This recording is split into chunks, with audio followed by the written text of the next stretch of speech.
So over here, you can see that I have made this project with a template, but let's say I want to go ahead and change the entire theme of it quickly. So to do that, over here on the left hand side, you can go to styling right here.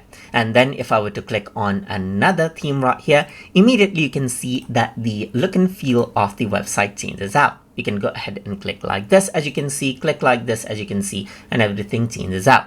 Apart from that, you can also go around over here and let's say, for example, change around certain colors right here, just like this. You can go ahead and make it darker. Let's say, for example, you can even see the preview right here, and you can go ahead and change around the background right here, just like this. You can go ahead and change around the heading as you want right here, just like this, and everything goes around and changes out right here, just like this as well. So let's just go ahead, change around the heading 2 as well, and change around the heading 3 as well. So wherever that is applied, that is actually changed out. So for the paragraph, let's say I'm going to go ahead and utilize this one, this text, and so forth. And you can see that you can make major changes to the different components that you have right here.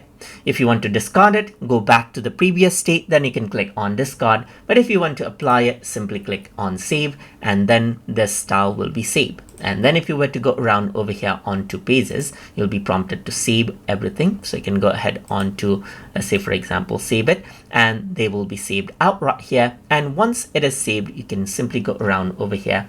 Let me just cancel this, and then you can go back onto the editing section where the major changes has been reflected already. And that is how you can go ahead and apply out different themes as you require in Microsoft Power Pages. So I hope you guys learned something as always.